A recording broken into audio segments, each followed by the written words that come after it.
자, 리캡부터 시작하고 오늘 배울 거 정리하고 가볼게요. 자, 라이브 시어 링크를 안 드렸구나. 라이브 시어 링크 드릴게요. 자, 그러면 라이브 시어가 켜지는 동안 저희 리캡을 하면서 얘기를 해보죠. 뿅. 정리되셨네요. 감사해요. 그래서 저희는 이 투두 서버를 만들면서 하나씩 하나씩 진전하고 있었는데, 그러면서 이 투두리스트 서비스에서 먼저 파일 시스템 레포지터리를 만들어서 영속성을 구현을 해봤어요. 데이터가 날아가지 않게 저장을 잘 할 건데, 원래 제이선으로 된 문자를 이렇게 뿅 만들어가지고 그 제이선 문자를 파일에서 쓰는 방식으로 해서 했었고, 그 다음에 다시 이 제이선 문자를 읽어와가지고 그 제이선으로 된 문자를 다시 자바스크립트 객체로 복원해서 역증렬화를 해서 저장하는 방식으로 처음에 fs 레포지터리를 만들었고, 하지만 이 파일 시스템에는 어, 여러 가지 한계가 있었는데, 첫째로 전에 얘기 드렸던 것처럼 사실 이건 파일 시스템의 꼭 한계라기보다는 제이선의 한계라고 할 수도 있는데, 파일에 아직 한 개만 수정을 해도 이 전체를 다시 써야 된다는 거. 그래서 투드가 한 개만 투드 100개가 있는데 한 개를 추가했으면 한 개만 새로 쓰는 게 아니라 그 101개가 있는 제이선을 통째로 다 증렬해서 다시 써야 되고, 그래서 일부만 지금 수정한다는 개념이 없었어요. 일부만 수정할 수가 없었고, 그리고 예를 들어서 이 투두 중에서 완료된 투두 목록만 가져온다든지 DB에서 애초에, 아니면 투두에서 앞에 있는 10개만 가져온다든지 그런 기능이 없기 때문에 저희가 이 리드 파일을 할 때 파일을 통째로 불러와야 되는 불상사가 있었어요. 그래서 SQL을 쓰게 되면은 SQL DB도 결국에는 파일을 이용해서 써요. 제가 그건 얘기 드렸었죠. 그래서 이 database.db라는 이 파일 안에 SQLite도 저장을 해요. 근데 이게 SQLite는 database.db에다가 저장을 하지만 MySQL이나 PostgreSQL이나 이런 더 복잡한 녀석들도 파일에다 저장하긴 하는데, 걔들의 파일 구조는 이렇게 단일 파일이 아니라 더 복잡한 구조를 가지고 있다고 얘기를 드리긴 했었어요. 근데 SQLite 같은 애들은 그래서 저 파일에 데이터들을 열을 맞춰서 착착착착 넣어놓기 때문에 어떤 데이터가 어디에 있는지 매우 정확하게 알고 있을 수 있고, 그 데이터들을 싹싹싹 꺼내가지고 내가 원하는 부분만 착착착 수정할 수도 있는 매우 좋은 친구들이라고 얘기를 드렸었어요. 그래서 사실 이 DB, SQLite 같은 DB를 어떻게 만드는지도 나름 재밌는 얘기지만 저희는 거기까지 가진 않을 거고요.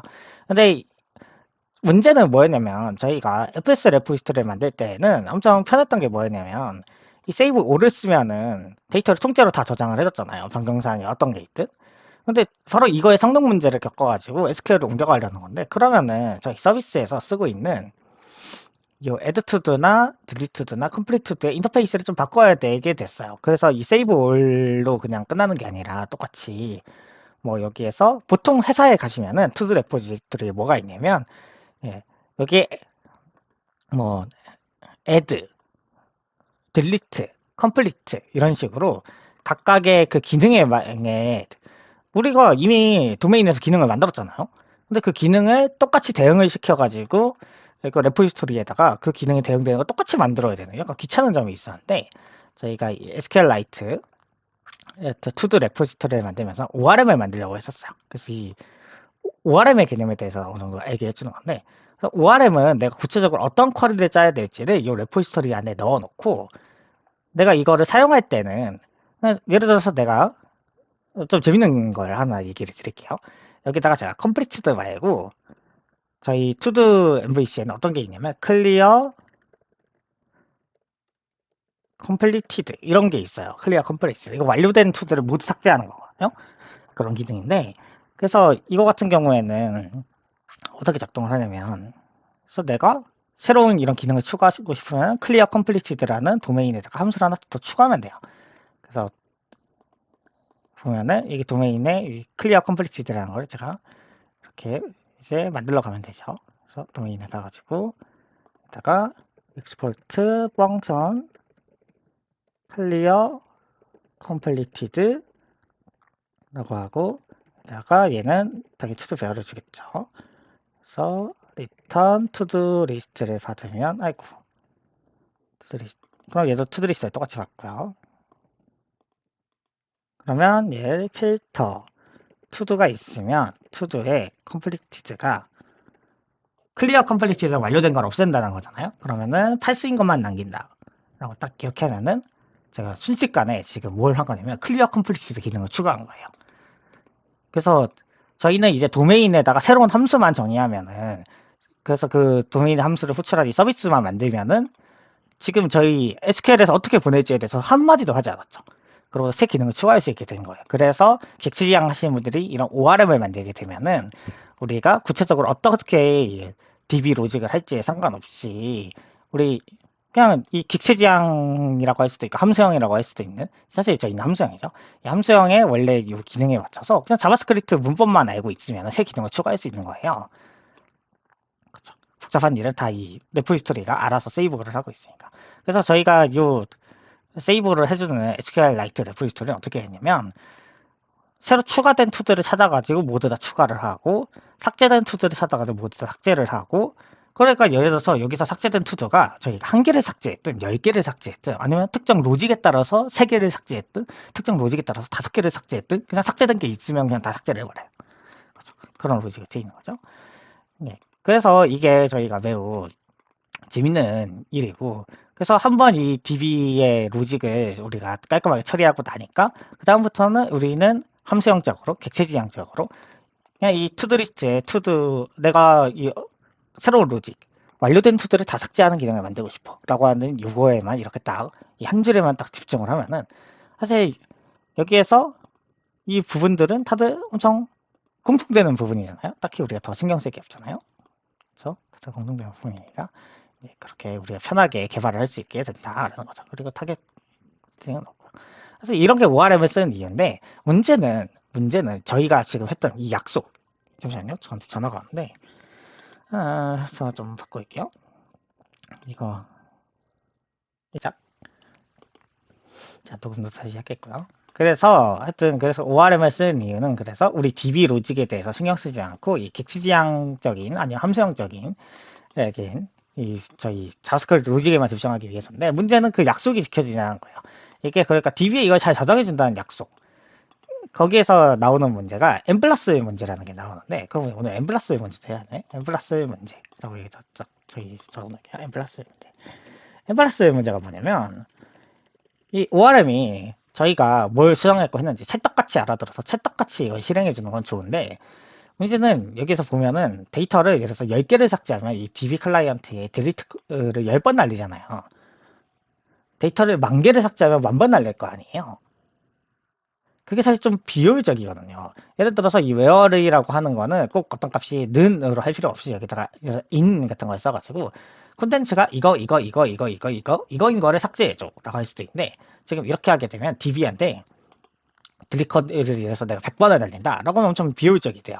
그래서 이거를 전에 했던 것처럼 prepared statement나 이런 걸 써가지고 약간 더 성능을 개선할 수도 있지만, 그렇다고 해도 애초에 쿼리를 이걸 하나로 합쳐서 날려줬어야 되는 거 아니야? 라는 생각이 드는 거죠. 그래서 이런 성능적인 부분, 그러니까 이 DB에다가 이걸 넣는다든지 삭제한다든지 이런 건 사실 그냥 우리가 그냥 맘대로 딱 할 수 있어도 되는 건 아니에요. 성능적인 부분들을 고려해야 돼요. 어떻게 이 데이터를 가져오는 부분이라든지 그런 것들이, 이 DB라고 하는 거는 아까 전에 저희가 얘기했던 것처럼 행복하게 우리는 이거 대열에다가 어떻게 삭제하고 추가하고 하는 그런 자바스크립트 로직에만 신경 쓰면 DB 레포지토리가 알아서 해줄 거야 라고 하는 거는 사실 엄청 꿈 같은 얘기예요. 그래서 이 save all이라고 하는 저희가 만든 이 초보적인 이 친구에 머무를 수 없기 때문에 좀 더 똑똑한 사람들이 만든 전문적인 ORM을 사용하게 되는데, 그게 바로 저희가 일반적으로 사용하는 그 ORM 제품들이에요. 제품이라고 하면 뭔가 돈 주고 파는 것처럼 느껴지지만 사실 ORM들이 다 돈 주고 파는 제품은 아니고요. 타입 ORM이나 시컬라이즈 같은 오픈소스들도 있어요. 그래서 그런 애들 한번 보여드릴게요. 요즘 회사에서 많이 쓰는 거는 시컬라이즈랑 타입 ORM이랑 또 그렇게 많이 쓰인지는 모르겠지만 요즘 떠오르고 있는 프리스마 같은 애들이 있어요. 그래서 이런 애들이 다 ORM이에요. 그래서 이런 ORM들을 보면은 어떻게 사용을 하냐면, 저희가 이 SQLite to-do repository를 할 때는 이게 어떤 문제가 있었냐면, 이 to도스만 이건 넣을 수 있고, 그러니까 예를 들어서 저희가 to도스 말고 다른 테이블을 또 만들 수도 있잖아요. 유저 테이블이란지 유저 테이블 같은 걸 만들면 요 삽질을 또 해야겠죠. 그러면은 그런 삽질 하지 않아도 되게 투두스라고 하는 걸 여기 하드 코딩 하는 게 아니라 유저면 유저, 투두면 투두 그런 것들을 좀 더 일반화한 걸 하려고 싶을 텐데 그래서 만드는 게 이런 거예요. 이렇게 define이라고 해서 그래서 어떤 유저의 테이블을 이렇게 시컬라이즈를 이용해서 정의할 수가 있고 이거는 타입 ORM 같은 동네도 마찬가지예요. 타입 ORM도 보면은 이렇게 어떤 유저 객체가 있으면 베이스 엔티티를 익스텐드하게 하면은 이렇게 상속을 받게 하면은 베이스 엔티티를 상속받은 얘한테 이렇게 엔티티 데코레이터도 달아주고 뭐 하는 게 정말 많죠. 그리고 프라이머리 제너레이티드 컬럼 이런 데코레이터를 붙여줘서 이건 또 유저 테이블을 정의를 한 거예요. 그리고 네. 자, n 플러스의 문제라는 게 원래는 뭐 때문에 나오는 얘기냐면 n 플러스의 문제라는 게 사실은 이거 말고 나중에 1대 n 관계 이런 걸 봐야지 좀 더 이해가 되실 수 있는데 어떤 사용자의 투두를 모두 가져온다고 해봐요. 아니면 어떤 사용자의 투두를 모두 삭제한다고 해봐요. 그러면은 그 사용자가 한 명이죠. 그 사용자가 한 명인데 그 사용자의 투두는 n개 있겠죠. 그런데 n개를 삭제하려고 하면은 이게 어떤 식으로 가냐면 그 사용자의 정보를 첫 번째로 가져와요. 한 번. 그 다음에 그 사용자 아이디를 가지고 그 사용자 아이디를 가진 투두를 모두 삭제한다라고 한 번 쿼리를 날리는 게 아니라 원래는 그렇게 한 번 쿼리를 날려야 되는데 지금 저희 이 ORM 구현에서 어떻게 되고 있냐면 이 삭제된 투두를 찾아가지고 삭제된 투두가 10개면 이 DB 클라이언트를 포이치로 10번 날리잖아요. 그렇죠? 삭제된 투두가 n개 있으면 n번 날린단 말이죠. 그래서 이거를 n 플러스의 문제라고 해요. 쿼리를 한 번 날리면 될 것을 쿼리 한 번이면 끝날 것을 이 ORM은 멍청해서 ORM을 멍청하게 만들어서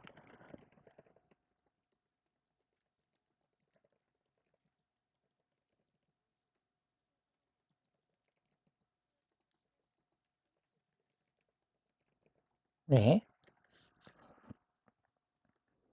아니요. 근데 ORM들은 이거보다 똑똑하게 돼 있어요. 그래서 ORM들이 n 플러스의 문제를 해결하려고 다들 노력을 하고 있고 그래서 대부분의 경우에는 ORM들이 똑똑하게 잘 작동하거든요.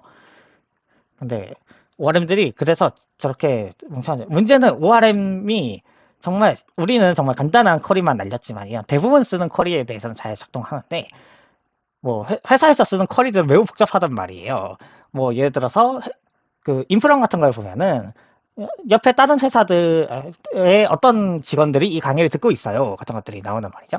그러면 사용자들한테 어느 회사 다니는지를 물어봐서 그 유저 테이블에다가 그 사람들이 다니는 회사 정보를 딱 입력을 해놓고 그러면 막 조인을 막 해요. 나중에 저희 1대 N이나 M대 N이나 이런 거 배울 때 조인에 대해서 배울 텐데 그러면은 강좌 테이블에 있으면은 그 강좌 수강생 테이블이 있고 그럼 그 강좌 수강생들 테이블에 대해서 그 강좌 수강생들의 회사 정보를 가져와서 그럼 이 강좌를 듣는 사람들은 어떤 회사를 다니는지 그런 것들을 막 조인을 하는데 그렇죠.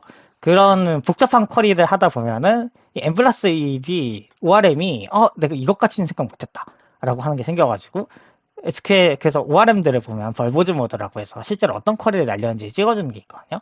그래서 뭔가 DB에서 데이터를 가져오는데 엄청 느려. 그래서 왜 이렇게 느리지? 해가지고 그 쿼리를 찍어봤더니 엄청 비효율적으로 얘가 날리고 있는 거예요. 이래서 이게 오래 걸렸구나 라고 하면은 이걸 하나 인간이 실행계획 익스플레인이나 이런 걸 이용해서 DB한테 좀 친절하게 알려줄 수도 있고 이게 그래서 두 가지 단에서 문제가 생길 수 있어요. DB가 비효율적으로 이걸 실행할 수도 있고 ORM이 비효율적인 쿼리를 만들어서 줬을 수도 있어요. 그래서 ORM한테 이거는 한 번에 합쳐서 보내줘라고 ORM한테 딱 명시적으로 알려주거나 아니면 DB한테 알려줄 수 있어요. 그래서 사실 이것 좀 반복되는 패턴이니까 지금 또 한 가지 추상화된 개념을 얘기 드리면 타입스크립트나 ORM이나 아니면은 프론트로 치면 가상돔이나 이런 도구들은 그 자동으로 해주는 데에는 한계가 있어요. 기계가 이거를 그냥 척 보면 이게 이거네라고 딱 알 수 없는 경우가 있단 말이에요. 그래서 인간이 야 이거는 이렇게 해줘 라고 딱 알려줘야 되는 경우가 있는데 그런 것들이 뭐 타입스크립트로 치면 저희 as로 배열의 타입을 정해준다든지 이제 아니면 이 엘리먼트 가져온 건 HTML 인풋 엘리먼트에 이렇게 알려준다든지 프론트로 치면 백엔드로 치면은 저희 ORM이 대표적인 사례예요. 그렇죠. 이게 쿼리를 날릴 때 얘가 멍청하게 쿼리를 날리는 상황이면 인간이 그걸 실제로 보고 이거 이상하게 쿼리를 날리고 있네 라고 해서 ORM 여기에서 이거는 한 번에 뭉텅이로 가져오면 돼. 라고 하면은 ORM이 그렇게 뭉텅이로 가져올 수 있게 되어 있어요. 그래서 사실 이게 아까 전에 말씀드린 것처럼 이 ORM의 약속. 네가 이거 한번 여기 테이블 정의해서 이렇게 쓰기만 하면 돼. 너희 앞으로 더 귀찮을 일 없으니까 우리가 알아서 다 할게. 라는 약속이 사실 거짓말이에요. 그죠? 그렇죠. 포이치로 돌리. 저것도 있어요. 저런 실제 문제가. 그러니까 그 포이치 같은 문제가 발생하는 게 n 플러스 1이고, 근데 대부분의 경우에는 그래서 그거를 나름의 로직을 가지고, 아, 이렇게 비슷한 것들이 있으면 하나로 합친다. 같은 것들이 되어 있는데, 그렇죠. 그래서 ORM의 내부에 대해서 알아야 된다는 게 좀 귀찮아지는 거예요. 이게 포이치 같은 애들도 있고, 아닌 애들도 있고, 더 복잡하게 돼 있어요. 당연히 포이치도 있죠. 네, 포이치도 있는데, 그래서 n 플러스 1이 일어나는 거고요. 맞아요, 맞아요. 근데 제가 이거의 말을 계속 조심하는 이유가 n 플러스 1이 포이치로 돌아야지만 생기는 건 아니에요. 쿼리를 예를 들어서 하나의 문자열에다가 여러 개 조인을 해가지고 하나에 합쳐서 보내지만 그 조인된 쿼리가 여러 개가 그냥 나눠져 있다든지, 그래서 꼭 포이치라서 생기는 문제는 아니라서 자꾸 이 얘기를 하는 거예요. 예를 들어 보면은 제가 포이치가 아닌 방식으로 이거를 똑같은 n 플러스 1 문제 일으키려면 어떻게 할 수도 있냐면, 그래서 얘를 포이치를 없애주고 그 다음에 이 딜리트 투두마다 이 쿼리를 예를 들어서 제가 이렇게 할 수도 있잖아요. 이래도 n 플러스 1 문제가 일어나거든요. 이런 경우도 있으니까. 그래서 n 플러스 1 문제가 일어날 수 있는 방식은 매우 다양하다. 이러면은 하나의 쿼리죠. 그래서 하나의 쿼리 안에 여러 개의 쿼리가 들어있는 거지만, 좀 하나의 문자열이가 딱 한 번 실행하는데도 불구하고 얘들도 n 플러스 1 문제가 발생하니까, 이게 사실 포이치가 근본적인 원인은 아니에요. 그냥 이 쿼리문이 여러 개라는 게 더 중요한 거예요. 그렇죠. 맞아요, 맞아요. 네. n 플러스 1이라는 게 그래서 뭐냐면, 예를 들어서 어떤 유저가 있으면은 유저가 한 개, 그 유저의 투두 n개인데, 그러면 n 플러스 문제라면 n 플러스 문제라고 하냐면 보통 이게 조인을 했을 때 많이 생겨요. 할 때 자주 생기는 문제고, 그래서 조인을 하면은 보통 유저 한 명한테다가 투두 n개를 붙이니까, 그래서 유저 하나 투두 n개 해서 n 플러스 1이라고 하는 거예요. 그래서 1대 n 관계에서 자주 생기는 문제다. 사실 1대 n 관계 말고 m대 n 관계도 있지만, m대 n 관계도 보통 1대 n을 두 번 써가지고 구현을 하기 때문에, 그래서 n 플러스 1이라고 하는 거죠.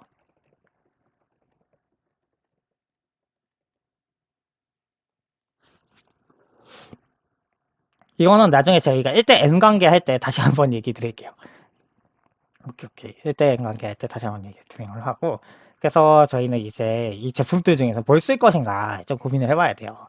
아니, 시컬라이즈도 있고, 시컬라이즈도 이렇게 유저 크리에이트로 새 객체를 만들 수가 있고, 제인 이렇게 파인드 올을 해서, 이 파인드 올을 해가지고 모든, 이게 저희 레포지토리로 치면 개돌이에요.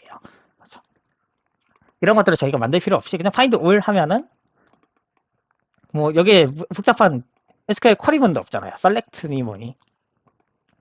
저희가 저걸 원래 구현하기 위해서 셀렉트 어쩌고 저쩌고 저쩌고 이렇게 해줬는데, 그런 것도 없이 그냥 find all이라고 하면은 이 메서드 한 번만 호출하는 걸로, 이게 총 몇 글자예요? 다섯 글자에 다섯 글자, 딱 10글자만 쳐주면 되는 거예요. 유저가 10글자만 쳐주면은 이 유저스를 들고 있을 수 있다. 그래서 스컬라이즈도 나름 괜찮아 보이고, 타입 ORM도 생긴 거 볼까요? 타입 ORM은 약간 네스트JS처럼 생겼어요. 스프링 하시던 분들이 좋아할 것 같은 JPA처럼 생겼다고 할 수도 있는데, JPH처럼 생겼는데, 그래서 이렇게 데코레이터 막 달고 있고요. 아직 자바스크립트 정식문법도 아닌 데코레이터를 저렇게 열심히 달고 있고, 여기서도 이렇게 find 하면은 전체를 가져오고, find one by라고 하면 이렇게 하고, 그다음에 이렇게 new 유저 객체를 만든다, 클래스로 이 인스턴스를 하나 만든 다음에 그렇게 값을 넣어서 세이브를 하면은 또 저장이 되고, 이런 구조가 되어 있고요. 이 프리즈마도 한번 볼까요? 프리즈마도 보면은 퀵 스타트 이런 거 있잖아요. 그래서 저렇게 설치해가지고 저렇게 프리즈마 연결을 해가지고 뭐 테스트도 어떻게 하고, 프로젝트는 어떻게 만들고 막 이렇게 막 얘기를 해주고 있어요. 그래서 이런 거 좀 그냥 코드 예시만 딱 있는 거라고 제가 하나 찾았고 싶은데, 그래서 여기에서 프리즈마 스키마를 얘는 엄청 특이하게 정의를 하는데, 여기서는 자바스크립트로 이렇게 정의를 했잖아요. 그게 아니라 얘는 프리즈마 스키마 정의하는 이 모델 문법이 있어가지고, 예, 이렇게 자기들 전용 문법을 가지고 이렇게 스키마를 정의를 해요. 그래서 스키마 파일을 어디다 저장해 놓으면 저 파일을 읽어가지고 스키마 인스펙션을 한다고 하거든요. 이렇게 저 스키마 읽어온 거를 가지고 이렇게 하고, 만약에 값을 가져올 때는 예, 이렇게 크루드를 할 수 있다. 그래서 프리즈마 유저 크리에이트 해서 이렇게 데이터를 넣어서 생성을 하고, 또 이렇게 저렇게 크리에이트 해서 크리에이트 매니를 해서 한번 여러 개를 생성할 수도 있고, 리드 그래서 find unique 하면 한 개를 이렇게 가질 수 있고, 이거 where 이메일 이런 식으로 해서 뭔가 SQL 문양 비슷하게 생겼죠. 그렇죠. 이런 식으로 뭐 find first, find many, 이 find many가 저희 아까 했던 find all 같은 거예요. 모든 유저를 가져온다. 예, 뭐 프리스마 todos find many 하면은 모든 투드를 가져오는 게 되겠죠. 그렇죠. 그런 기능들이 되어 있는데, 그러면 사용법이 약간 다른 것 빼고 얘들 실질적인 차이가 있냐? 실질적인 차이가 생각보다 많이 있어요. 그래서 이게 좀 문제가 되는 건데, 일단 첫째로 얘네들이 지원하는 DB의 범위를 보시면 얘는 포스트그레랑 MySQL이랑 마리아DB랑 SQLite, SQL 서버를 지원하고 있죠. 예, 그리고 이 프리즈마 같은 경우에 어떤 DB를 지원하는지를 좀 봐야 돼요. 포스트그레랑 MySQL이랑 SQL 서버랑 SQLite랑 몽고DB랑 크로코치DB를 지원하잖아요. 근데 여기 보시면은 여기서 뭐가 없냐면 오라클 같은 게 안 보이잖아요. 저희 한국에서 많이 쓰이는 오라클 같은 것도 안 보이고, 얘들도 지금 근데 뭘 하고 있는데 그 뭘에 오라클이 들어가는지 잘 모르겠어요. 그래서 이 회사라고 해야 될까? 회사들의 어떤 그런 DB들을 지원하는지가 다 달라요. 그래서 얘들도 보면은 막, 자, 얘는 타이워는 오라클이랑 심지어 저희 회사에 SAP 하나도 지원하고 있어요. 저희 회사. 예, 하나도 지원하고 있고. 그래서 보면 타이브 RM이 시컬라이즈나 프리즈마보다 더 많은 거를 지원하는 것 같아요. 제가 지금 보기에는. 물론 이 문서를 보면은 알고 보니 더 많은 걸 지원할 수도 있고, 시컬라이즈도. 그런데 이게 결국에는 어떤 데이터베이스를 지원할지는 이게 오픈소스잖아요, 다들. 그러니까 사실 세상에 진짜 모든 거를 다 지원하기에는 이 개발자들의 인력 풀이 부족해요. 그런데 인기 있는 ORM 같은 경우에는 예를 들어서 저 SAP 하나 지원하는 것도 저희 회사에서 직접 가가지고 지원을 해줬을 수도 있어요. 그렇죠. 그래서 이게 결국엔 오픈소스 생태계라고 하는 건 서로 그런 것들 비교해봐서, 그래서 우리 회사가 오라클을 쓰고 있어. 그러면은 아무리 내가 그 시컬라이즈가 좋아도 시컬라이즈를 못 쓰는 거예요. 그렇죠. 그리고 또 저희가 또 봐야 되는 건 뭐냐면 타입스크립트 지원이 잘 되는지 보면은 시컬라이즈도 이제 모던 타입스크립트 지원을 한다고 되어 있죠. 그리고 타입 ORM은 이름부터 타입을 지원하게 되어 있고, 프리스마도 타입 지원이 잘 돼 있어요. 예, 그런 것도 있고, 그 외에도 사실 이제 좀 더 깊이 들어가면은 더 복잡한 문제들이 있는데, 이 아까 전에 말씀드린 것처럼 ORM이라는 애들이 그 저희한테 이런저런 약속을 하지만 사실 그 약속이 잘 지켜지지 않아요. 이따금씩 ORM이 내 기대랑 다르게 왜 복잡한 SQL 쿼리 같은 걸 할 때 이상하게 동작을 하면은 뭐야 이거 왜 이상하게 동작하지? 라고 하면 결국엔 그 ORM 내부 구조를 까보던가 그 GitHub 이슈를 뒤지던가 해야 되거든요. 그래서 얘네들 셋의 성숙도가 다들 좀 달라요. 그래서 사실 저는 그래서 사실 이 셋이 사람들 얘기하는 걸 보면 누구는 이래서 프리스마가 좋다, 누구는 타이버RM이 좋다, 뭐 이런 식으로 막 말이 다른데, 근데 제 생각에는 앞으로 회사들이 점점 타이버RM을 많이 쓸 것 같아요. 왜냐면 생긴 게 JPA나 스프링이랑 비슷하게 생겼기 때문에 한국 백엔드 개발자는 자바 개발자가 많고 자바 공화국인 한국에서, 예, 그리고 나중에 노드 말고 자바 쓰는 개발자가 다시 되실 수도 있는 거니까 그런 때도 좀 적응하기 쉬운. 어차피 네스트도 스프링처럼 생겼고 타이버RM은 JPA처럼 생겼으니까, 그러니까 예, 둘 다 배워두시면 좀 도움이 되지 않을까라는 생각이 들어가지고 저희는 타이버RM을 쓰기로 했어요. 그래서 사실 거기에 제가 뭔가 엄청 깊은 이유가 있는 건 아니에요. 제가 얘네들의 차이에 대해서 깊은 이해를 가지고 타이버RM이 더 좋다라고 딱 선언한 건 아니고요. 그리고 또이 타입RM을 보면은 이렇게 데이터 매퍼 패턴이라는 것도 있고 무슨 패턴도 있고 자 여러 가지 복잡한 것들이 있는데, 어, 사실 네, 성숙도요. ORM의 성숙도. 그러니까 성숙도라는 게 이렇게, 네, 맞아요.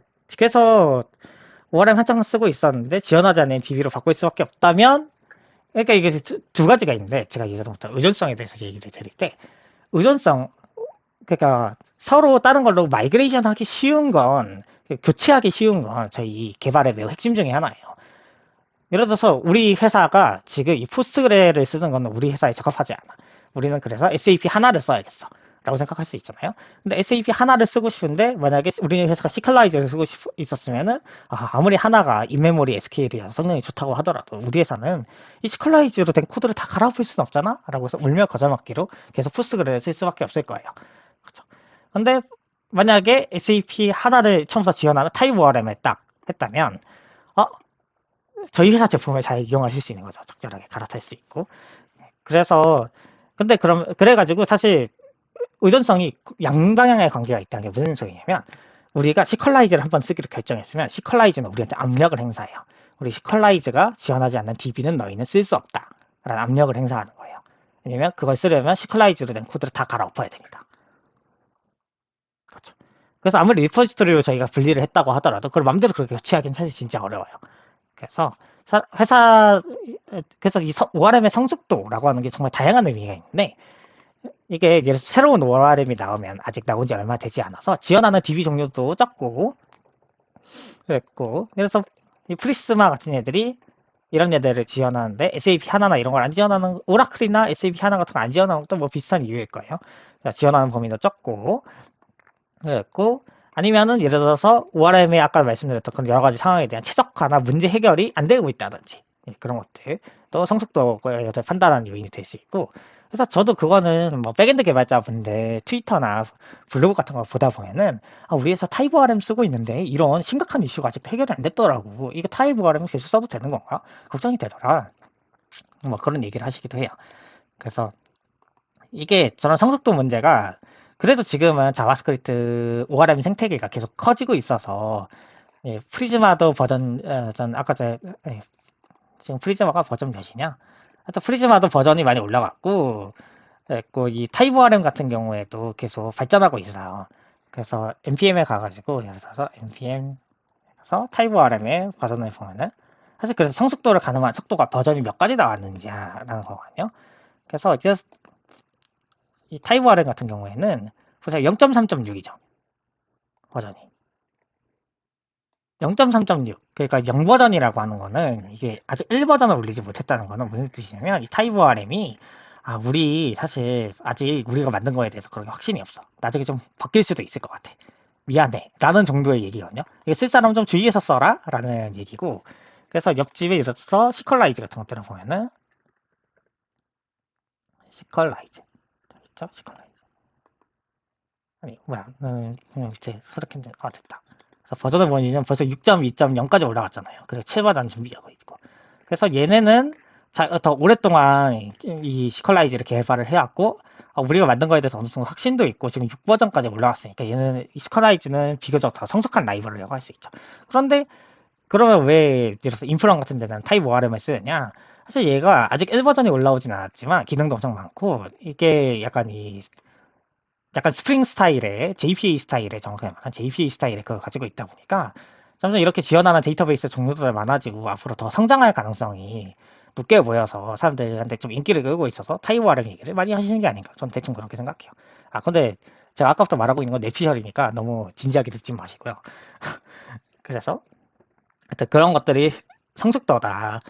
그런 것들 가지고 저희는 성숙도를 판단을 한다.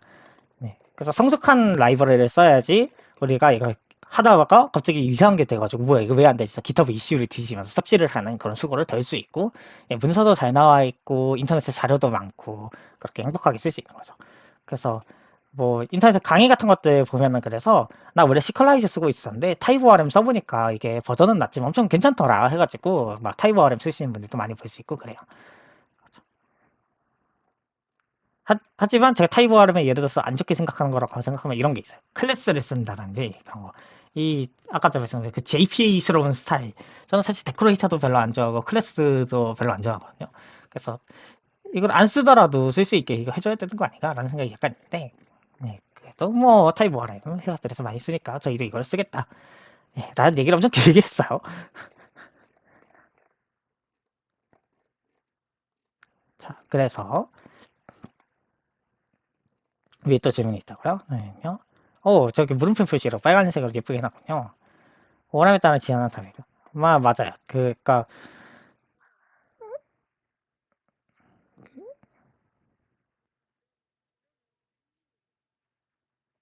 그러니까 이 질문이 이거 아니에요? 그럼 또 어떤 질문이 있죠? 하나 더 있네요. 하나 더 있네요. 아니요, 그런 식으로 생기는 문제가 아니에요. 이 엠플러스의 문제라는 게. 엠플러스의 문제가, 이렇게 사실, 그래서 엠플러스 문제를 기하려면, 저희 나중에, 1대 N 관계나 이런 거 하면서 조인해서 가져오는 걸 해야 돼요. 그래서 이게 조인해서 가져온다. 이게 무슨 소리냐면, ORM을 쓰면, 유저를 가져오면, 그 유저만 가져오는 게 아니라, 그 유저 밑에 있는 투두도 가져오고, 이것저것 다 가져올 수 있거든요. 그래서 그런 것들을 막 레이지 로딩이라든가 막 그런 신기한 개념들이 있어요.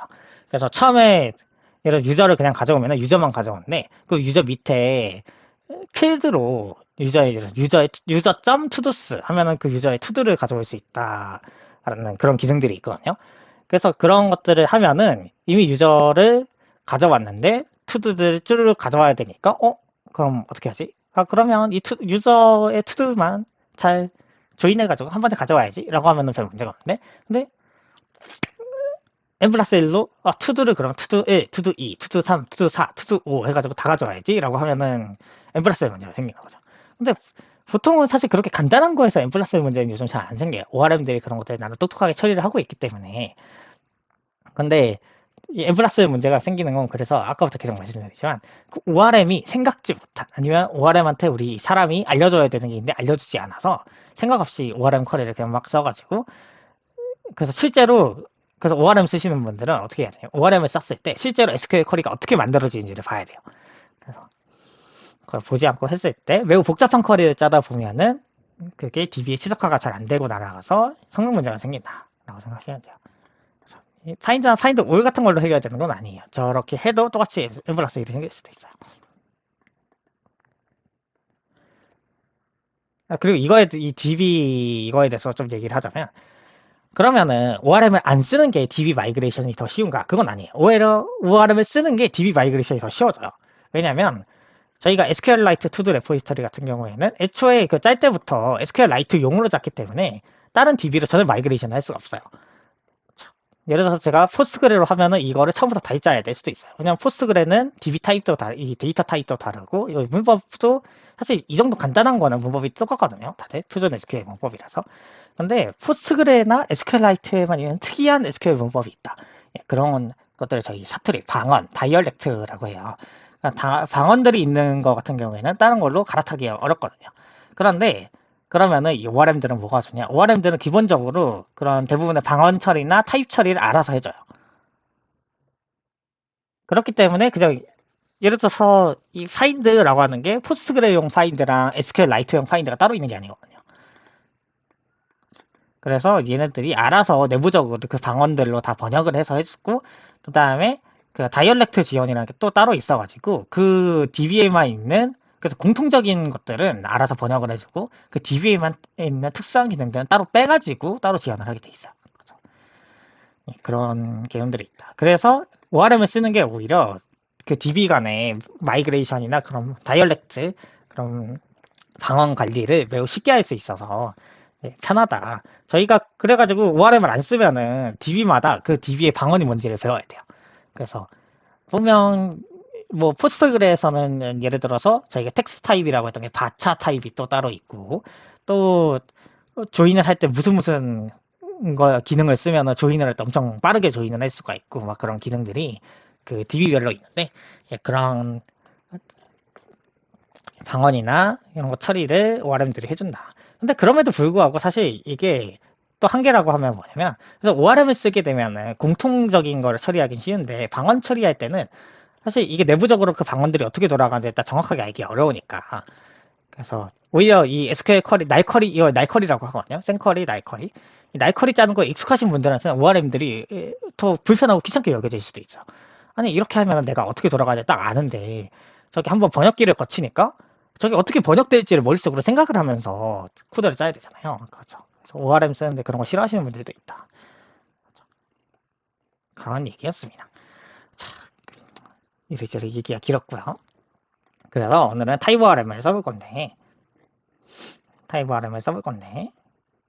그래서 이런 식으로 코드를 짠다라고 하고 있지만, 저희는 실제로 이거 설치하는 것부터 가봐야겠죠?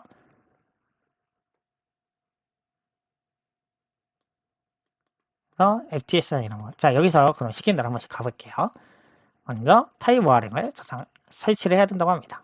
그래서 백엔드로 이동을 해가지고, 백엔드로 이동을 해서, 저희는 특히 락으로 npm을 쓰고 있으니까 npm으로 타입 ORM을 설치해요. 타입 ORM은 런타임에 돌아가니까 얘는 타입이라는 이름이 붙어 있긴 하지만 디펜던시입니다. 그래서 타입 ORM 이렇게 설치를 해주고요. 그 다음에는 저 리플렉트 메타데이터라고 하는 거를 인포트를 해줘야 돼요. 설치를 해줘야 돼요. 설치를 하고 인포트도 해줘야 돼요. 그래서 저것도 해줄게요.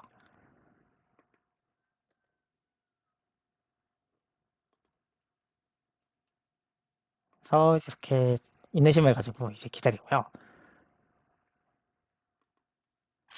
그쵸. 언제 끝나는 거지? 대본이 있는 건가? 그동안 그러면 저희 설치 과정을 좀 넣어보죠. 그래서 이렇게 저렇게 설치를 하는데 보면은 데이터베이스 드라이버도 막 필요하다고 하죠. 저희 같은 SQLite 3를 쓰고 있어요. SQLite 3가 설치가 되어 있잖아요. 근데 나중에 포스트그레스로 갈아타게 되면은 포스트그레스 드라이버도 같이 설치를 해주는 게 좋을 거예요. 근데 도대체 얼마나 의존하는 얘들이 많길래 이렇게 36개의 패키지를 추가를 했다고? 타입 오버랩에 의존하는 게 진짜 많나 보네요. 그래서 리플렉트 메타데이터도 설치를 해주고, 그다음에 여기서 시킨 대로, 그래서 그 DB 드라이버는 따로 설치를 해줘야 되는데 저는 SQLite 3를 이미 설치했으니까 저건 넘어갈게요. 그 다음에 여기에서 FJS 같은 이 메인 TS 같은 데다가 저거를 인풋 해주라고 하니까 인풋도 해줄게요. 그 다음에 저희 회사에 SAP 하나도 있군요. 넵튠 소프트웨어에서 스폰서를 해가지고 가능했대요.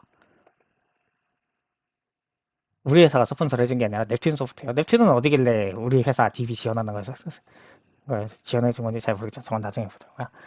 그래서 자, 타입스크립트 설정도 해줘야 돼. 그래서 내가 4.5 버전 이상의 타입스크립트를 써야 되고 그 다음에 TS 콘피그에서 이 설정을 꼭 켜주래요. 그래서 익스퍼리어멘탈 데코레이터즈를 true로 해주라고 하고 있죠.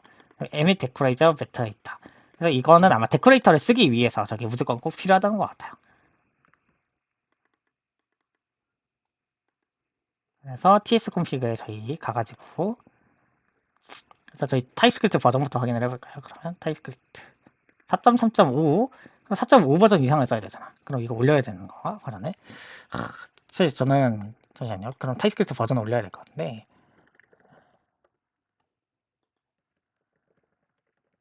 정말 귀찮군요. 타입스크립트 지금 4.7.2가 나왔는데 그래요. 저희 어차피 뭐 크게 복잡한 게 없던데 그럼 4.7.2로 올려봅시다. 그래서 npm install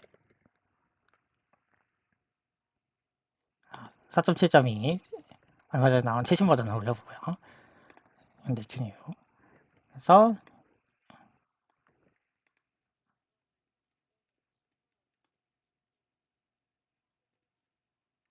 그렇죠. 저 패키지 제이슨에 있는 대로 반영을 해줘요. 자, 그리고 저희 TS 콘피그에 이제 다시 저거 설정을 하러 갈까요? TS 콘피그에다가 저희가 해줘야 되는 설정이 진짜 많아요. 여기에다가 저 보면 컴파일러 옵션즈라고 있잖아요. 자, 컴파일러 옵션즈에다가 에밋 데코레이터 메타데이터 옵션을 추가를 해줬는데 그렇죠. 이거 아직 스테이지 2라고 저게 디플리케이트 오브젝트 키? 저 위에 이미 있네요. 네스트.js 쓰면서 이걸 했나 보다. 그러네요. 네스트.js 쓰면서 이미 네스트에서도 데코레이터를 쓰니까 이미 네스트에서 이렇게 TS 콘피그를 썼었네요. 저것도 있고 정말 귀찮아. 일단 저것도 해줬고 그러면 그 다음에 ES6를 LIB 옵션에 딱 해줘야 될 수 있다고.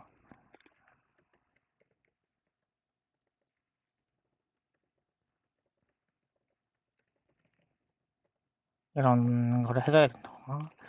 아, 정말. 전혀 킥스타트가 아닌 것 같은데? 나의, 지금, 정말. 그래서, 타이워를 가지고, 스타트업 프로젝트를 타이워름이 정말 만드는 것 같은데, 그래서 Y 프로젝트, 이건 폴더까지 그냥 한번 생성을 해버리냐고요. 이렇게, 얘는 해주는 게 있는 모양이고, 그래서 데이터 소스 TS라는 걸 만들어서 이저리 해라. 스텝 바이 스텝 가이드를 보죠. 일단 저희 모델을 만들어야 된대요. 모델을 이렇게 포토 모델 같은 거를 만들려고 하니까 저희 모델을 만들려고 가보죠. 저희 그러면은 옆에다가 예를 들어서 저희 투두 리스트 투두 모델 TS 하나 만들어서 이렇게 쏙 넣을게요. 그러면 저희는 투두가 있고 사실 요거 투두 모델을 저희 이미 글로벌 DTS에서 만들었었잖아요. 그거를 그대로 가져올게요. 예, 이게 저희 투두 모델이죠. 투두 모델을 들고 와가지고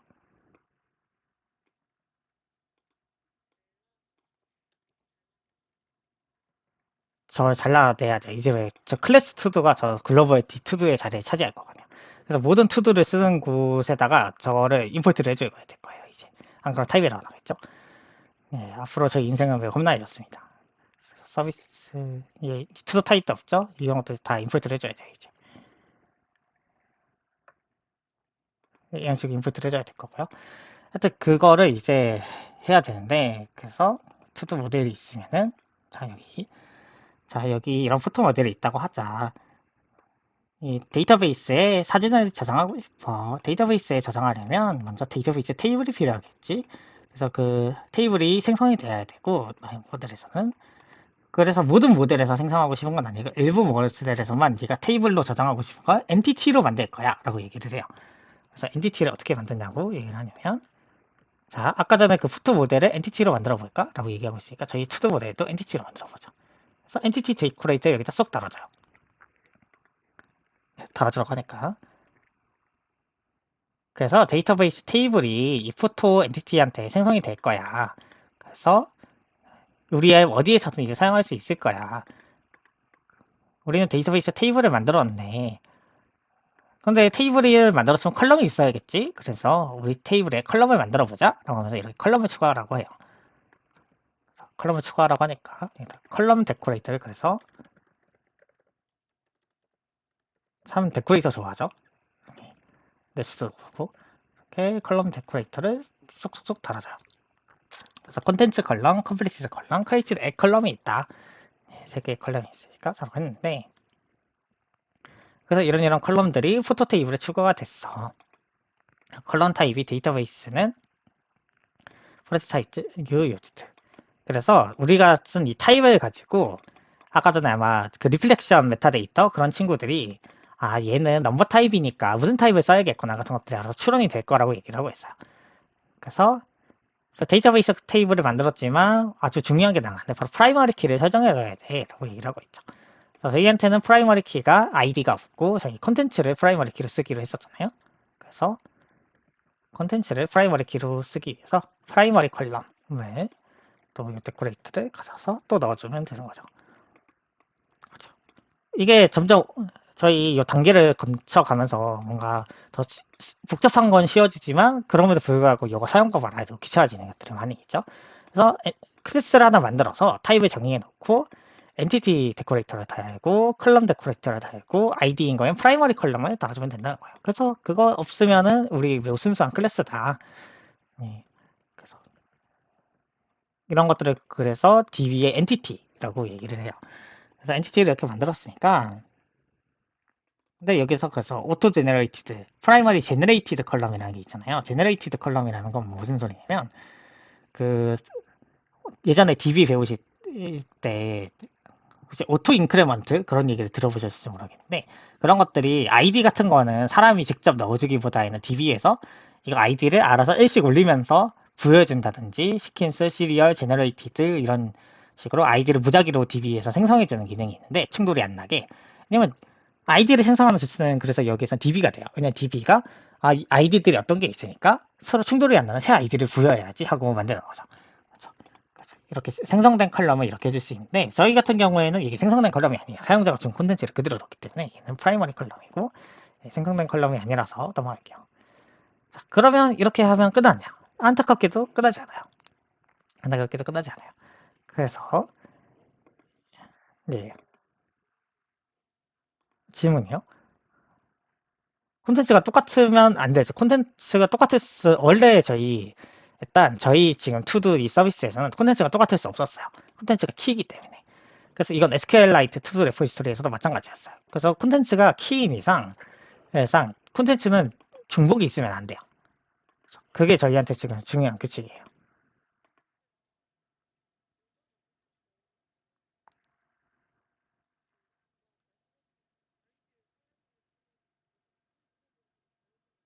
네, 맞아요.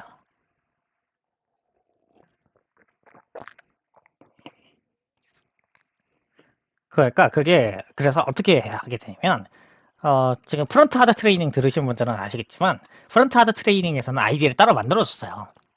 그래서 콘텐츠가 겹쳐도 상관없거든요. 근데 저희 지금 백엔드 하트에서는 지금 아이디를 따로 안 만들었으니까 여기서는 선택지가 이제 두 개가 있어요. 아이디를 안 만든 이대로 간다. 그러면 이제 프론트한테 가가지고 프론트야. 우리는 아이디가 없어. 우리 콘텐츠가 아이디야. 그러니까 너희가 데이터를 보낼 때 서로 중복이 있는지 확인을 하고 보내야 돼. 라고 프론트한테 얘기를 해야 돼요. 그 실제 회사에서도 그래요.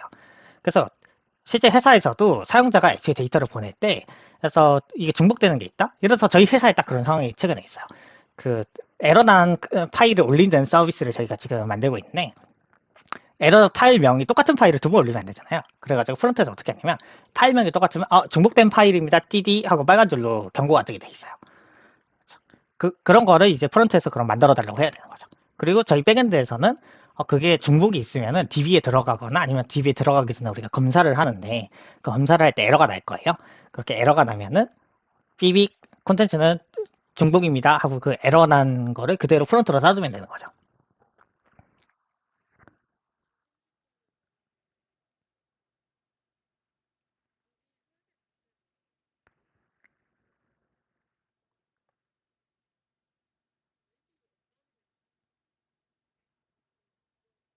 그거는 그러면은 네.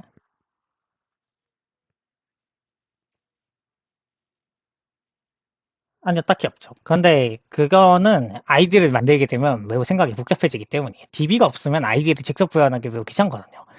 그래서 예를 들어서 아이디라는 거는 그 속성상 아이디는 충돌이 나면 안 되잖아요.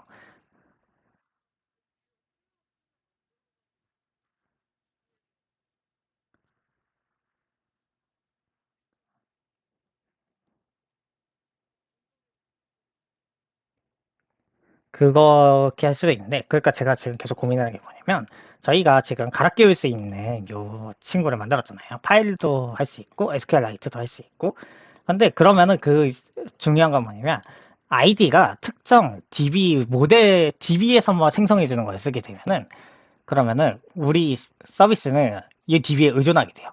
왜냐면 아이디를 DB가 생성해 주는데 그러면 나 이제 파일로 못 돌아가는 거예요. 영원히.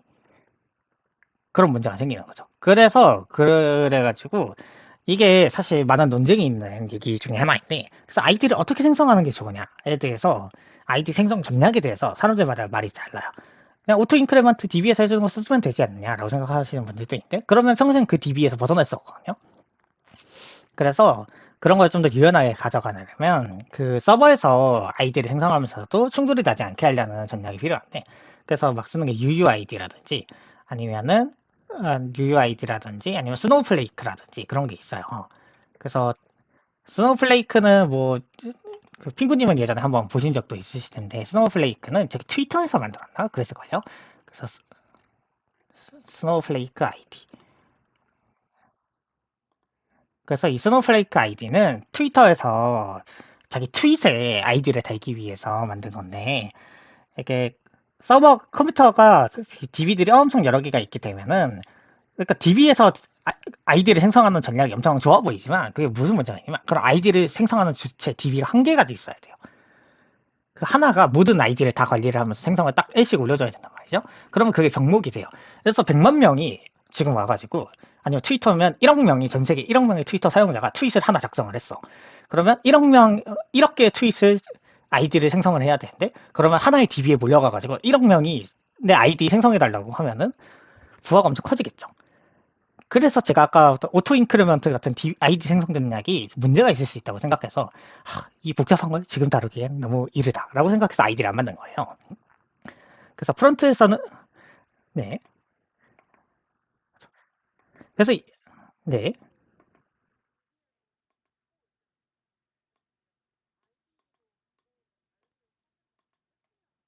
네.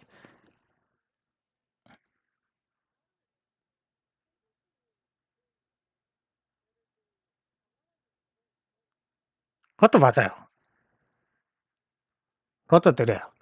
근데 사실 그 느린 정도 얼마 차이가 나는지 저는 잘 모르겠는데 그래서 이게 문제가 그래가지고 다양하게 있네. 문제는 그럼 프론트에서 아이디를 생성한다고 하면은 생각을 해보세요.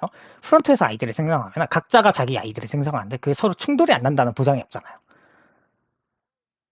그래가지고 그 문제를 해결하기 위해서 보통 어떤 전략을 쓰면 우주가 아까 멸망하기 전까지 모든 사용자가 1초에 1억 번씩 트윗을 생성을 하더라도 충돌이 나지 않을 무작위 아이디 생성 전략 같은 걸 써요. 그게 사실 생각보다 간단한 일이거든요. 그냥 충분히 이거 길이를 이렇게 무작위로 길게 하면 되는 거죠. 그래가지고 그리고 그렇게 나온 게 UUID라는 게 있어요. 그래서 오늘 우리 ID에 대한 얘기를 할 생각은 아니었는데 ID 얘기를 좀 하고 끝낼게요. 이제 저희 쓰는 거는 다음 시간에 마저 해보도록 하고. 자, 그래서 UUID는 뭐냐면 무작위로 이리저리 이 UUID 규칙에 따라서 이렇게 생긴 ID가 부여가 되는 거예요. 예. 그래서 이런 UUID도 살다 보시면은 이거 UUID네 라고 딱 하고 보실 수도 있어요. 왜냐면 여기 이렇게 숫자가 처음에 딱 8개가 있고 그 다음에 4개, 4개, 4개가 반복되는 다음에 이렇게 있으면 UUID예요. 그래서 이런 UUID가 예전에 프론트 아트 들으신 분들은 아시겠지만 브라우저에서 저거를 생성할 수가 있어요. 그래서 크립토 랜덤 UUID라는 걸 딱 하면은 이렇게 UUID를 찍어주거든요. 네. 이게 우주가 멸망하기 전까지 모든 사람이 자기 컴퓨터를 최대한의 성능으로 아이디를 생성하는 데만 쓴다고 하더라도 충돌이 나지 않을 아이디이기 때문에 이게 누가 맘대로 생성하더라도 그게 겹칠 일이 없어요. 그거는 마치 그 100명의 사람이 10억 그렇게 좀 비율을 그렇게 보자. 10명의 사람이 10억 개 중에서 아무거나 무작위로 찍었는데 그게 서로 겹칠 일이 없잖아요. 네. 네. 네. 그렇죠. 그렇죠. 그렇죠. 비둘기 집이 지금 우주만큼 큰 거죠. 저거 우주보다 큰 거예요. 비둘기 집이.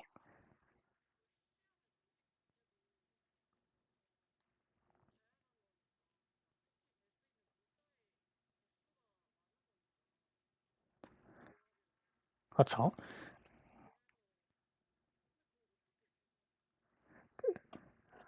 그 무작위로 그거를 생성하는 그 계산 방식이 있어요. 그래서 여기에서 충돌의 확률이 이 정도 나게 하는 그 방식으로 이 똑똑한 사람들이 그건 암호학을 배우시면은 나중에 암호학을 배우시면 되는데 그런 것들이 생활 코딩 같은 데 가시면은 오픈 튜토리얼스라든지 그런 암호학 원 수업이 있거든요. 거기에.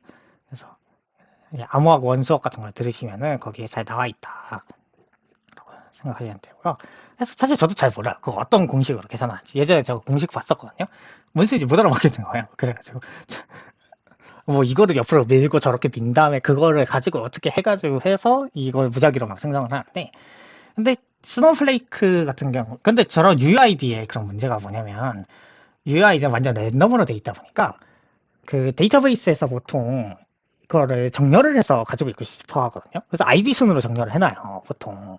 근데 아이디 순으로 정렬을 하는데 무작위면은 그게 그래서 나중에 들어온 게 중간에 있을 수도 있고, 그랬고 이게 만약에 오토 인크리먼트 같은 거 했으면 1, 2, 3, 4, 5, 6, 7 같은 식으로 아이디가 올라가니까 이게 들어온 순서대로 그 데이터가 정렬이 돼 있잖아요. 그런데 UID 같은 걸로 이게 들어오면은 데이터를 다시 한번 정렬을 해야지 이게 보낼 수가 있거든요. 그래가지고 개발자들이 그런 거 엄청 싫어해요. 이거 너무 데이터베이스 성능이 너무 안 좋은데? 라고 해가지고 시간 순으로 데이터가 정렬되어 있는 게 가장 좋거든요, 들어온. 그래서 쓰는 게 바로 이 스노우플레이크 같은 혼합 방식인데, 여기 보시면은 이게 스노우플레이크는 세 가지 부분으로 이루어져 있어요. 저 아까 전에 보셨던 그 숫자가. 앞에 부분은 타임스탬프예요. 타임스탬프, 숫자. 저희 지금 크리에이티드 앱을 타임스탬프로 찍고 있잖아요. 그렇죠. 그 크리에이티드 앱 같은 타임스탬프를 아이디 앞부분으로 쓰고, 그러면은 다른 시간에 만들어진 얘들은 다른 아이디를 가지게 되겠죠. 그런데 문제는 정확하게 똑같은 시간에 두 명이 다른 트윗을 올렸는데 정확하게 똑같은 시간에 트윗을 올렸을 수 있잖아요. 전 세계 10억 명이 있으면.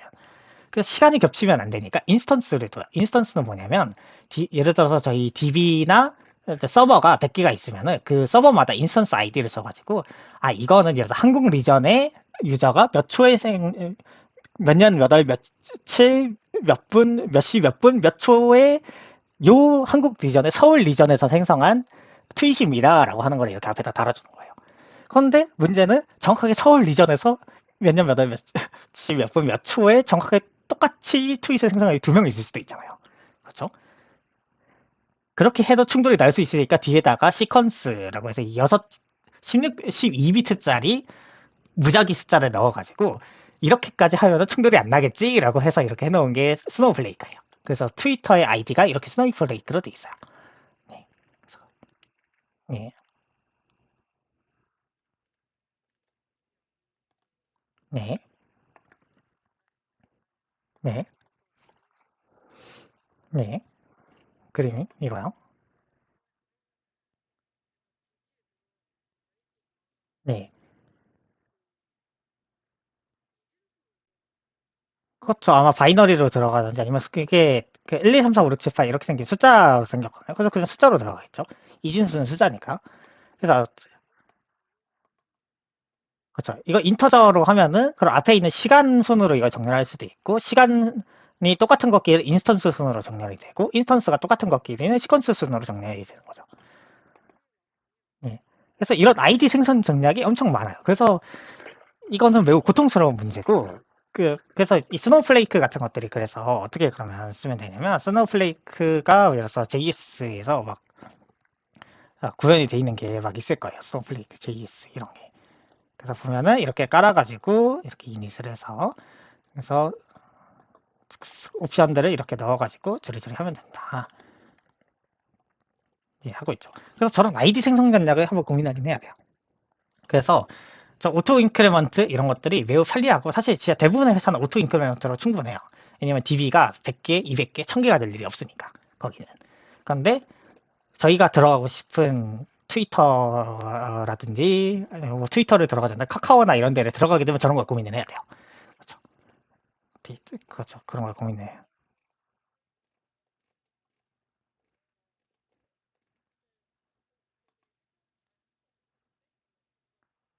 그렇죠. 그러니까 스노우플레이크가 그런 장점이 있는데도 불구하고 사람들이 그 예전에 아이디 생성 전략에 대해서 트위터에서 그래서 설전이 오간 적이 있어요. 전략. 그러니까 예를 들어서 저희가 그 아이디를 선택하는 게 무슨 문제가 되냐면 아이디는 저희 도메인 모델에 들어가는 도메인 로직이잖아요. 그래서 저희가 아까부터 얘기하고 있잖아요. 특정 DB에 의존하지 않게 특정 SQL을 쓰든 몽고DB를 쓰든 또 내가 파일로 저장을 하든 상관없이 서버에서 그 아이디를 생성할 수 있게 하고 싶었는데 그러니까 아이디 생성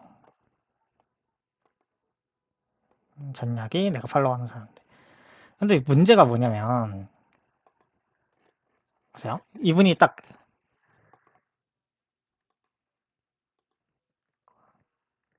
그렇죠. 그래서 그 DB가 병목이 되죠. 그렇죠. DB에서 자동 생성을 하게 되면 한개가 그 하나의 DB가 모든 걸 해줘야 되니까. 그래서 여기 보세요. DB 아이디를 UID로 하느냐, 랜덤 생성되는 걸로 할 것이냐, 시퀀셜 아이디, DB에서 오토 인크리멘트 같은 걸로 생성해 주는 걸로 하느냐 해서 해보자라고 하면서 이분이 이렇게 얘기를 하셨거든요. 그래서 제가 이분 트윗을 아까 뒷글 올렸나? 맞아, 이거예요. 이 트윗인데 그랬더니 문제는 이게 콘솔 로그를 찍으면은 예를 들어서 그래서 오토 인크리먼트를 쓰면은 유저나 메시지 등록수를 보면은, 유저가 예를 들어 아이디가 새로 가입을 했더니 유저 아이디가 350만이야. 그럼 여기 회원이 350만 명이 있구나라는 걸 딱 알 수 있잖아요. 그래가지고 우리 회사의 그 현황이 사람들한테 낱낱이 파악하게 되니까 오토 인크리먼트를 쓰기 좀 그런 거예요. 그래서 그럼 오토 인크리먼트 말고 UUID를 쓰면은 아까 말씀드린 것처럼 이 UUID는 이 128비트, 비트 수가 엄청 커요. 그러니까 이렇게 용량이 엄청 크니까 그런 것들이 또 문제가 되고, 그리고 이게 랜덤하니까 저희가 아까 전에 얘기했던 시간순으로 정렬이 안 되는 거죠. 그래서 MySQL 엔진 같은 데를 쓰면은 이런 랜덤한 인서트 패턴을 뭐 하기 어려워가지고 UID를 못 쓴다라고 하죠. 그래서 타임스탬프를 UID나 이런 거를 쓸 수도 있는데, 그래서 UID로 이거 대체하기로 했더니 어쩌고 오름차순으로 가정한 페이지가 있어서, 그래서 지금 시간을 사용하는 로직을 쓰고 싶다 해서 저희 그 스노우플레이크라든지 누군가 이참에 보세요. 여기에서 서버가 많이 힘들어하고 있어서 서버를 여러 개로 샤딩 쪼갭시다 라고, DB를 쪼갭시다 라고 하니까, DB를 쪼개면 오토 인크리먼트를 못 쓰니까 그러니까 스노우플레이크 같은 거를 쓰자 우리 한번 라고 얘기를 했는데, 그래서 오름차순이면서도 유니크한 아이디를 만들 수 있어서 괜찮은데, 문제는 이 스노우플레이크를 찍어주는 그 서비스가 필요해가지고 스노우플레이크를 쓰기로 했대요. 이게 행복했다 라고 했는데, 인터넷 불안정할 경우 메시지 종목 등록이 되었다. 그래서 어쩌고 이런저런 문제가 생겨가지고, 그러면 DB가 아니라 클라이언트에서 UID로 하자라고 하면은, 이 스노우플레이크는 랑 달리 UID는 진짜 중복될 확률이 없거든요. 그래서 왜냐면 스노우플레이크 같은 경우에는 아까 전에 그 뒤에 시켜준 사람 부분은 결국엔 DB에서 생성을 해줘요. 그 순서대로 1, 2, 3, 4, 5, 6씩 매긴단 말이에요. 근데 그러다 보니까 진짜 완전 랜덤을 하면 결국엔 UID를 해야 돼요. 그래서 오른차순 유지하고 싶어서 UID V4를 했는데, 근데 GCP를 가려고 하니까 GCP는 어쩌고 하다 보니까 특정 서버의 쿼리가 멀리는 핫스팟을 조심해야 된다고 하는데, 그래서 얘는 분산 요 서비스 요 친구 같은 경우에는 오히려 UID로 랜덤하게 퍼져 있어야 되는데, 저렇게 타임스탬프로 시퀀셜하게 있으면은 비슷한 타임스탬프, 당연히 예를 들어서 내가 오늘 1시에 데이터를 만들었으면 1시에 얘들이 다 비슷한 아이디를 가지고 있겠죠. 타임스탬프가 비슷하니까. 그러면은 이게 특정 서버로 몰리니까 이거 랜덤으로 섞어주기가 힘든 거예요. 그래가지고 완전 랜덤하게 해서 다시 UID v4로 가고 해가지고, 이런 사실 이런 끔찍한 일이 그냥 대부분의 경우는 없어요. 근데 문제는, 그래서 중요한 건 뭐냐, 우리 서비스가 결국에는 저희 아까 전에 제가 계속 얘기하는 이 도메인이 요 DB가 어떤 DB를 쓰는지를 신경 쓰고 싶지 않다라고 하는 그 약속이 사실 지켜지기가 잘 어려워요. 어떤 아이디를 쓰게 되면 그 아이디 형식의 성능이 잘 맞춰져 있는 DB를 써야 돼요. 예를 들어서 UID를 쓰면 이렇게 랜덤으로 퍼져 있을 때 성능이 좋은 아이디를 써야 되고, MySQL 같은 건 쓰기 어려워요. 그런데 스노우플레이크나 이런 타임스탬프 같은 거를 쓰게 되면은, 그러면은 이 스노우플레이크나 타임스탬프 같은 것들을 쓰기에 좋은, 그러니까 시간순으로 해야 되면서도 무작위로 해야 되고 분산 시스템을 할 때는 너무 좋은데, 근데 이것도 엄청 복잡하잖아요. 그래서 대부분의 회사들은 그래서 대부분 오토 인크리먼트를 그냥 쓰는 거예요. 우리는 뭐 서비스가 그렇게, 우리가 카카오처럼 대기업이 되겠어? 우리가 배달의 민족이 되겠어? 라고 생각했는데, 배달의 민족이 되면은 그때 이제 우리 회사가, 그러니까 그럼 큰일이 나는 거죠. 그러니까 모든 회사는 배달의 민족이 되기를 꿈꾸잖아요. 배달의 민족도 매우 작은 회사였잖아요. 그래서 그런 큰 회사가 되는 개발자들이 맨날 고통스러워하는 게 뭐냐면, 우리 회사가 커지겠어? 라고 생각하고 개발을 해놨는데, 우리 회사가 커지는 순간에 이제 개발자들이 욕을 먹는 시대가 되는 거야. 우리 회사가 이제 진짜 20배, 몇백 배 성장을 해서 돈을 떼돈을 벌 수 있는 기회가 생겼는데, 옛날에 내가 생각 없이 오토 인크리먼트를 해놓은 거 하나 때문에 우리 회사는 더 이상 성장할 수 없는 거예요. 그러면 나 때문에 몇백억, 몇천억이 날아가는 거죠. 그렇죠. 그래가지고 개발자들이 맨날 이거 가지고 머리를 하고 있는 거예요. 이게 뭘 하면 좋을까? 이게 하나를 고르긴 해야 되는데, 근데 사실 저희 투두 서비스는 사실 그런 거 고민할 게 없어요. 그냥 우리는 SQLite 쓰겠지라고 하고 오토 인크리먼트를 해버려도 상관없는데, 아니면 그냥 UID로 때려도 사실 성능상에 지금 저희한테 큰 문제가 없을 테고, 아니면 스노우플레이크 같은 거 써도 되는데 귀찮다는 거. 하여튼 이런 복잡한 문제가 있어서 제가 아이디 얘기를 뒤로 미룬 거예요. 사실 프론트에서는 이런 거 잘 몰라도 상관없는데 백엔드는 이걸 잘 알아야 되거든요. 그래서 그래가지고 오늘 아이디에 대해서 엄청 길게 얘기를 하느라고 벌써 10시 7분이 되었는데, 그렇죠. 하여튼 그래서 이 사실 아이디를 뭘로 할 것이냐 해서 저희가 그냥 콘텐츠로 대충 한 거예요. 왜냐면 콘텐츠로 하는 거는 사실 이것도 그냥 일종의 무작위 아이디라고 할 수 있거든요. 시간 순으로 어차피 정렬은 안 되고 얘를 쓰면은 콘텐츠를 쓰면은 그렇죠. 그렇죠. 그냥 어떻게 보면 최악의 아이디 중 하나라고 할 수 있어요. 콘텐츠는. 네. 그냥 애초에 최악을 선택하면 뭘 하더라도 더 나은 방식이니까.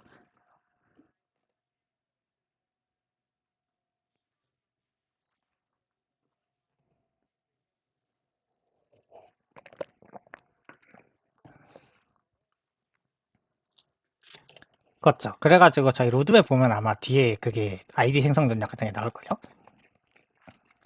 그래서 저희 심화 과정에 이거 보시면은 뭐 경계랑 인덱싱, 아이디 생성 전략 안 써네. 여기서 한번 이 기회에 써봐야겠다. 아이디 생성 전략. 기교. 오토 인크레먼트. 자, 데이터. 스노우블레이크. 유효 아이디. 그렇죠. 이런 것들이, 그러니까 다들 비슷한 그런 문제들이 있어요. 사실 저거에서 하나를 고를 수밖에 없는데, 그러니까 마치 내가 집을 살 때, 난 큰 집이 필요한가, 작은 집이 필요한가, 아니면 예쁜 집이 필요한가, 집이 회사랑 가까운 곳이 편한가? 그러면 내가 그거 전략적으로 잘 선택을 해서 할 거 아니에요? 내가 이제 회사를 안 다니고 재택근무를 해. 그럼 딱히 회사랑 가까울 필요는 없어. 그런 거를 따져보고 아이디를 저희도 정해야 되는 거죠. 이 아이디를 한번 정해놓고 나중에 바꿀 수도 있거든요. 나중에 바꾸는 거는 그것도 그거 나름대로 엄청 귀찮은 비용이 드니까. 예. 저희 회사에서도 아이디가 안 발급된 게 있어서 아이디를 막 발급하는 그런 일들을 하고 있는 서비스들인데 엄청 고통스러워하고 있어요. 예.